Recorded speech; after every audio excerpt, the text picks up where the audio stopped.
কুড়িগ্রাম থেকে দিনাজপুরের এই কান্তজি মন্দিরটা হচ্ছে অনেক পুরাতন মন্দির, প্রায় ৩০০ বছরের পুরাতন এরকম। আর প্রতি বছর রাস পূর্ণিমার দিন এখানে অনুষ্ঠান হয়। রাত ১২টার পরে ভগবান শ্রীকৃষ্ণ রাস বেদিতে যাবেন। দিনাজপুরের ঐতিহাসিক কান্তজি মন্দির প্রাঙ্গণে মাসব্যাপী রাসমেলা শুরু হয়েছে। হাজারো ভক্ত, পুণ্যার্থী ও দর্শনার্থীদের মিলন মেলায় পরিণত হয়েছে কান্তজি মন্দির প্রাঙ্গণ। প্রাচীন স্থাপত্য শিল্পের নিদর্শন ঐতিহাসিক এই মন্দির প্রাঙ্গণে সকাল থেকে রাত পর্যন্ত দূর দূরান্ত থেকে ভক্ত, পুণ্যার্থী এবং দর্শনার্থী এসেছেন এই মন্দিরে। ধন্যবাদ। ২৭২ বছরের ঐতিহ্যবাহী কান্তজি রাসমেলা উপলক্ষে বাংলাদেশ পুলিশ এই মেলার আইন শৃঙ্খলা দায়িত্বে আছে। পুলিশ সহ অন্যান্য বাহিনী, আর্মি আছে, র্যাব আছে, জেলা প্রশাসনের সমন্বয়ে আমরা এবং আমাদের সিভিল টিম সহ ৩ স্তরের নিরাপত্তা ব্যবস্থা রেখেছি।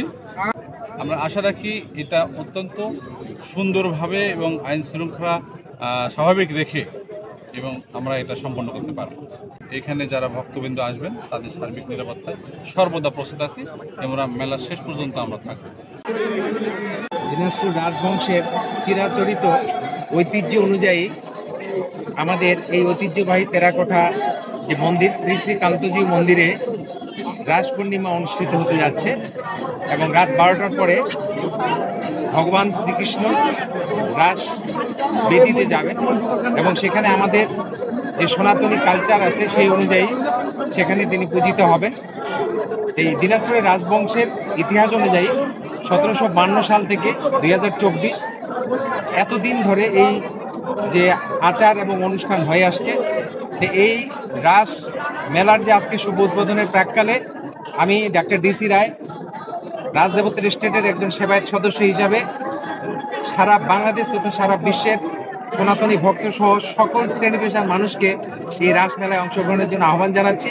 আসুন আমরা জাতি, ধর্ম, বর্ণ নির্বিশেষে আমরা মানব কল্যাণে কাজ করে যাই। এই পূর্ণিমা তিথিতে বাসুদেব কৃষ্ণ এই রাসবেদিতে গিয়ে তার আমাদের যে বৈদিক রীতিগুলি আছে, আমাদের যে কালচারগুলি আছে, সেই প্রথা অনুযায়ী উনি সেখানে পূজিত হবেন।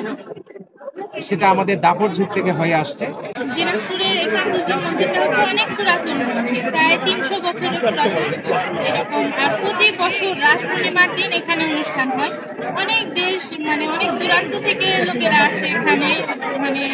যেমন আমরা আসি কুড়িগ্রাম থেকে, এরকম আমরা প্রতি বছর আসি এখানে।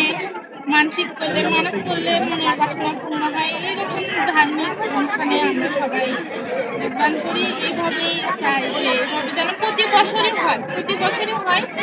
সবাই আসুক, যাদের মনের বাসনা আছে পূরণ হোক মনের বাসনা। আর হচ্ছে যে এই মন্দিরটা হচ্ছে যে অনেক পুরাতন। আর এই মন্দিরে প্রতি বছর প্রতি রাত, মানে রাস পূর্ণিমা রাতে রাস হয়। আর অনেক দূরান্ত